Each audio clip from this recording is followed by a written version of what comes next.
یہ میں عجیب حیران ہوتا ہوں.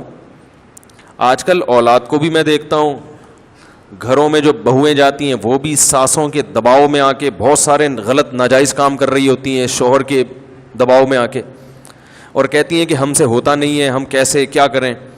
لیکن جب ان کا اپنا کوئی کام اٹکا ہوا ہو نا, یہ اپنی کوئی سوچ ہو, جاب کرنی ہے بہو نے اور ساس منع کر رہی ہے, وہ لفٹ نہیں کرائے گی ساس کو. سمجھ رہے, بہو کو اچھی جاب مل گئی اور ساس نے کہا جاب نہیں کرنی ہے. ویسے تو ایسی ساسیں مارکیٹ سے شارٹ ہیں, وہ کہتی کماؤ کماؤ کھلاؤ کھلاؤ. ان کو اس سے کوئی غرض نہیں ہے کہ بہو گھر میں رہے, بچوں کی تربیت کرے. ہر آدمی کا جو ہدف ہے اس وقت پیسہ ہے, پیسہ. پرانے زمانے میں ونس اپون اے ٹائم, جب پرانے زمانے کے ساسیں ہوا کرتی تھیں یا میاں ہوا کرتا تھا, وہ کہتا تھا بیگم کو گھر میں رہو, کمانا کس کی ذمہ داری ہے؟ بولو بھائی میری, اس سے برکت ہوگی, تم گھر میں رہو. اب میاں جو مارکیٹ میں آ رہے ہیں ان کو کمانے والی بہو چاہیے, ایسی بہو جو ہر وقت مارکیٹ میں رہے, خود بھی صبح سے شام مارکیٹ میں. ساس کہتی ہے بہو بھی ایسی چاہیے جو کیسی ہو, مارکیٹ میں. اور جب یہ بہویں ساس بنیں گی تو یہ خود بھی مارکیٹ میں, ان کی بہویں بھی مارکیٹ میں, بیٹا بھی مارکیٹ میں. تو گھر وہ کیوں بنایا بھائی؟ وہ بزنس کے لیے بنایا. پھر نہیں آ رہی میرا خیال ہے بات سمجھ.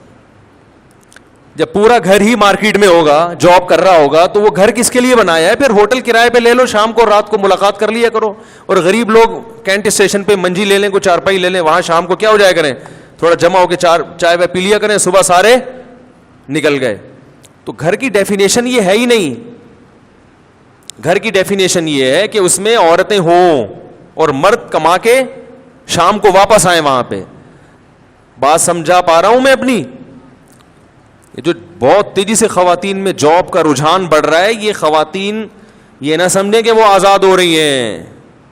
شاعر نے کیسی پیاری بات کہی ہے, رنگ رلیوں پہ زمانے کی نہ جانا اے دل, یہ خزاں ہے جو بانداز بہار آئی ہے. ابھی جاب کرنے تو خواتین کو, کچھ وقت کے بعد مردوں کو کے منہ کو جب عورت کی کمائی لگے گی, جیسے کتا جو ہے نا معذرت کے ساتھ, اس کو جب تک روٹی کھلاتے رہو وہ صحیح رہے گا. جب اس کو ایک دفعہ ہڈی لگا دی آپ نے, پھر وہ روٹی پہ راضی. بولو نا, کبھی کتے پالے ہیں؟ جنہوں نے کتے پالے ہیں نا وہ یہ کہتے ہیں کہ اس کو بسکٹ کھلاؤ روٹی کھلاؤ خوش رہتا ہے. جب آپ نے اس کے منہ کو ہڈی لگا دی پھر یہ روٹی پر مطمئن نہیں ہوتا. تو جس مرد کو عورت کی کمائی کا چسکا لگ گیا تو اس میں اللہ پہ اعتماد, اللہ پہ توکل اور کھلانے کا جذبہ, یہ سب چیزیں ختم, برباد. تو اس طرف جا رہا ہے معاشرہ.